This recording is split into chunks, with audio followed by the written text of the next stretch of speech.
rejected our culture when I was, well, I mean, it started when I was really young, but I actually left when I was 19.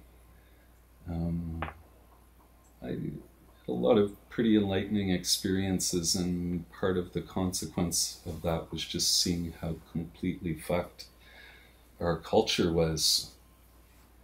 And so long as I was eating food and clothing myself and housing myself and everything from this civilization, then there was no me and no it. I was it. And that kind of self-hatred and that self-loathing that I'm sure we have all experienced in this room for being part of the colonial culture.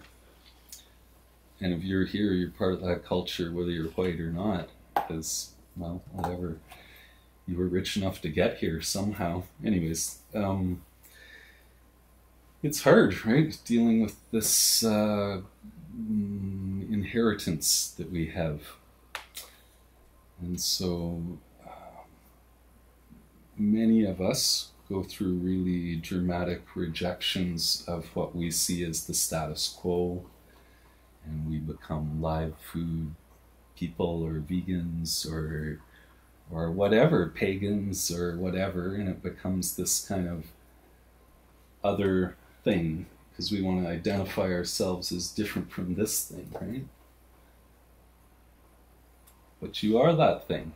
It's in yourselves. It's where you came from. So my kind of whole take on it now is to kind of work with the ground that you have, right? You don't put cardboard over it and cover it all up and call that a garden. I don't believe in that. You work with the ground you have. And yes, that was a shot at permaculture.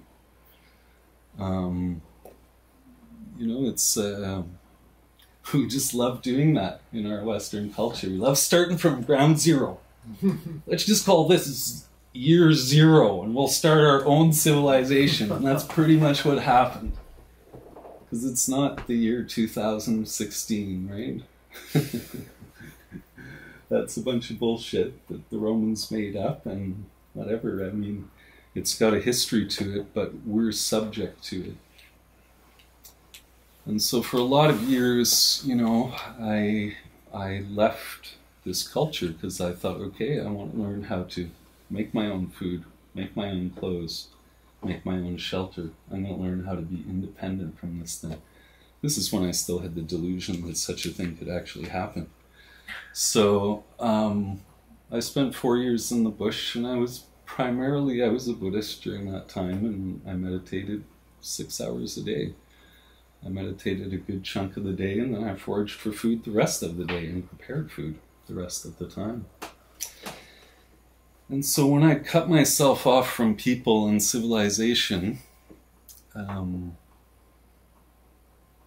know, there was a kind of a transitional period, but eventually this became my community. All these beings, the animals and the plants, and communicate freely, and we still communicate freely, right? I know what's going on out there with the plants and animals, they tell me, and they know what's going on with me, and so I still have that gift from that time, that long period of isolation. But it was a long, long journey to come back from there to here, so I can be sitting and talking to you. Lots and lots of hardships, and you know, this thing of developing one aspect of yourself. Well, when I was in the bush, I really developed one aspect of myself. You know, you could call it spirit or a certain kind of sensing for survival primarily, but it's an innate thing, it's natural. But there was another part of me, because I wasn't with people, I just stayed 19 years old.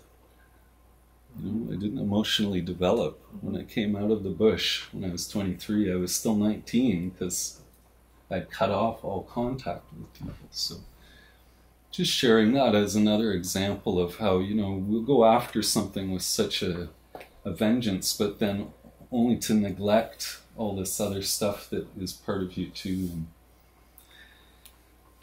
so The short version is I'd been writing a lot when I was in the bush, and I was terrible at it. And I thought, well, I would like to learn how to write, so I could actually communicate some of the stuff that I'm experiencing to people.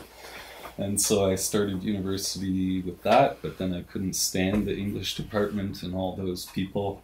And so I ended up in fine arts because those were the only people I could get along with. So I met a few I liked, and that was good. And it helped with my reassimilation back into humanity.